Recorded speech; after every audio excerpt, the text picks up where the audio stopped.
So what's up guys, I'm Black Ops Amazing, welcome back to another video on the channel. Now we all know that zombies originated from the campaign. Back in World at War, pretty much all of the assets that we saw in the beginning of zombies, but not all of them. Obviously, the ray gun wasn't, that was in Nectar and Toten. The mystery box wasn't. The chalk drawings of weapons on the wall, although obviously the weapons came from the campaign, that idea was original. But for the most part, what we saw in zombies originated from the campaign. Whether it be the maps, so Nectar and Toten was a part of a campaign mission. Derice was, I'm pretty sure, a multiplayer map called Nightfire. Vurut was from the campaign, from the mission Ring of Steel. And Shinonuma used assets from both multiplayer and campaign, the campaign mission being Semperfi. However, this map is the most different because it also includes a lot of unique features that were original to zombies, like a lot of the huts, the Element 115 Meteor. So Shinonuma was the most original map that we had in World at War, but still a lot of what we saw in the early days of zombies, even the beginning of Black Ops 1, parts of Ascension taken from the multiplayer and campaign, but Kino, Call of the Dead, Shangri-La, Moon were all unique. That was pretty much where it ended, but it wasn't only maps that were taken from the campaign, it was our four main characters as well. Richtofen, Tako, Nikolai,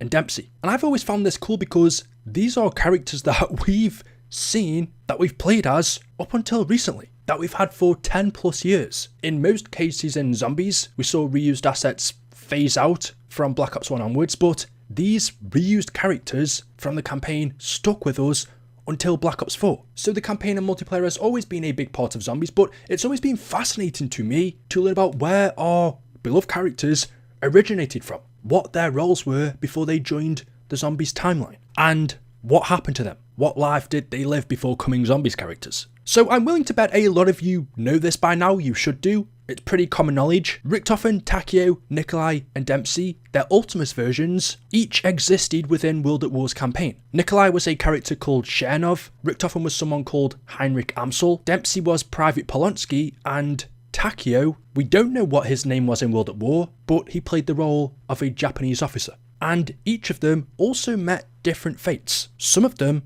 having alternate endings. They either die in the campaign or they live. And that was the great thing about World at War's campaign. Unlike nowadays where COD campaigns are pretty linear, back in the old times, 2008 World at War, you had options. There were points in it where you could decide whether a character lived or survived.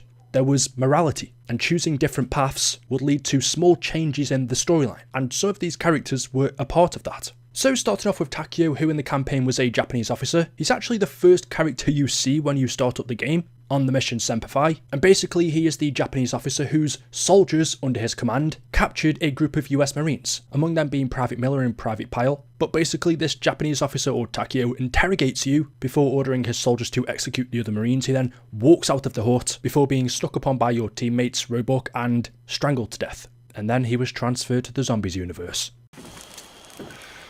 You think because you say nothing, you are strong?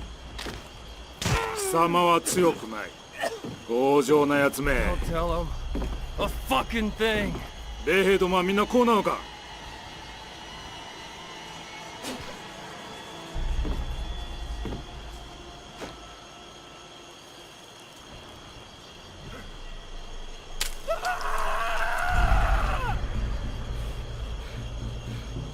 二人とも殺せ。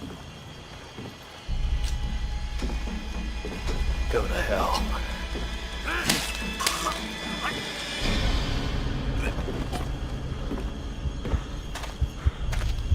貴様は強くない。Miller, you're okay. Thank God. We're gonna make them pay for what they've done. Fuckers!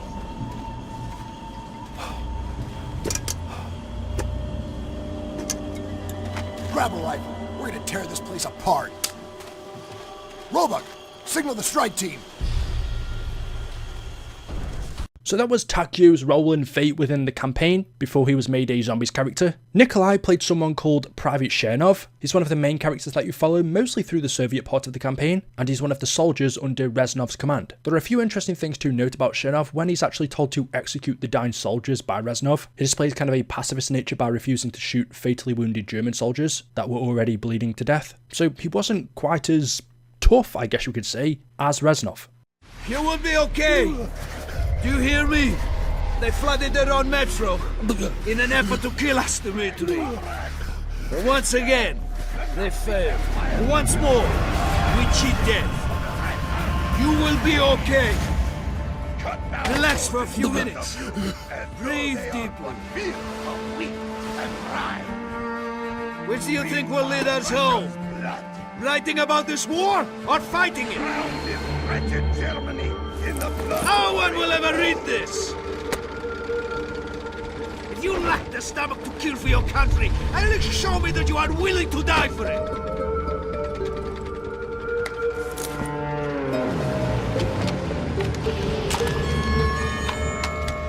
But like Tako's model, Nikolai's also comes to an end. When they're approaching the entrance to the Reichstag, Chernov reaches the stairway and he then gets torched by a flamethrower, falling on the ground, coughing and burnt.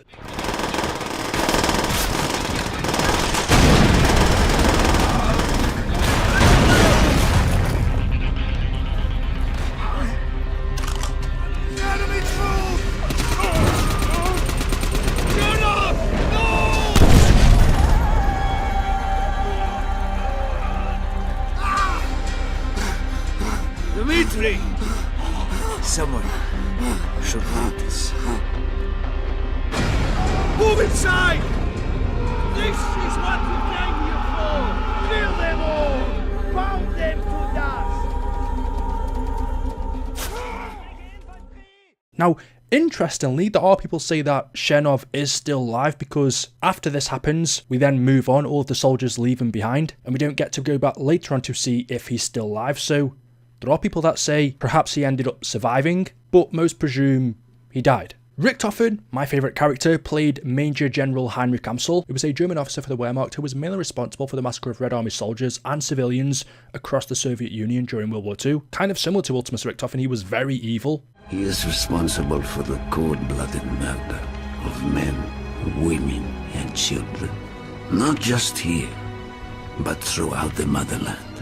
For 3 days, I have hunted him. For 3 days, luck alone has saved his wretched life. Sniping your enemy is like hunting any other animal. Fire at the wrong moment and your chance will be forever lost. Patience, if we reveal our position to Hamel's men. But anyway, because of what he did to Soviet soldiers and civilians, Reznov, being Russian, ends up hunting him down and eventually helps you to assassinate him. So Hamel, or Richthofen in the campaign, dies.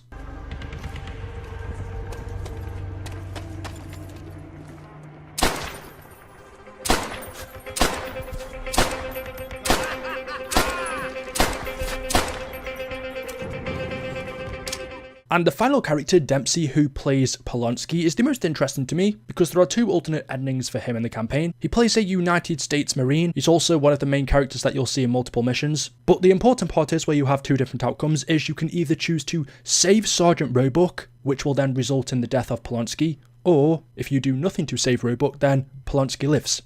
Hold your fire.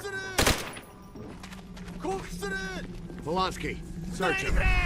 On the ground, now! Keep those hands up! Shit! Miller!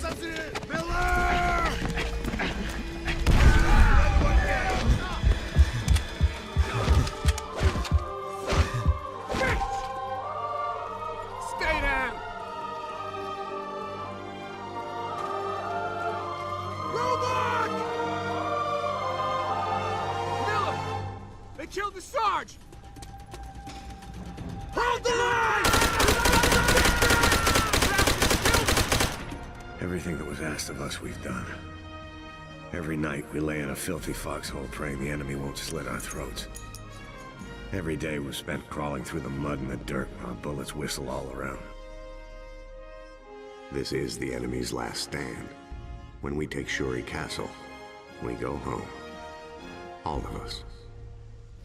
They're getting close! Polonsky, search him. On the ground, now! Keep those hands up! Shit! Polonsky! Miller! Polonsky's down! Those animals killed him! Animals! Everything that was asked of us, we've done. Every night, we lay in a filthy foxhole praying the enemy won't slit our throats. Every day was spent crawling through the mud and the dirt, our bullets whistle all around. This is the enemy's last stand. When we take Shuri Castle, we go home. All of us. So it depends on you. Most people would say that the canon ending is where Polonsky ends up surviving, because that's what feels right, but it's totally up to you. So in one scenario, Polonsky dies, and the other, he lives. Either way though, going back to my original point, what I said in the beginning, this is all really interesting to me because this was what our characters were up to before zombies. And without them in the campaign, we'd never have a Richthofen or a Tako, a Nikolai and Dempsey. They wouldn't exist. Perhaps if all 4 of these characters weren't as important as they are, then we'd see some other more important random models from the campaign playing them. Looking back on it now, knowing how they turned out, I can't imagine them being different, even just appearance-wise. They don't sound the same as they do in the campaign, they don't necessarily act the same, they don't play the same character, but just the appearance of them, I couldn't imagine them looking different. So yeah, there we go. I think it's always important to remember where zombies came from, or where important parts of it originated from, which was the campaign. Zombies has always been integrated into it. You can find the Thundergun in Black Ops 1's campaign, you can find zombies in Black Ops Cold War's campaign in one of the missions. The two are interwoven a lot in the beginning, and also a lot lately with Cold War and Modern Warfare. So it's cool just to go back and take a look at where it all really started. Let me know your thoughts in the comment section below. As always, hopefully you've enjoyed the video today. If you have, drop a like rating. Make sure you are subscribed to stay up to date with the latest videos on the channel. Thank you all for watching, and I'll see you in the next one. Until then, goodbye.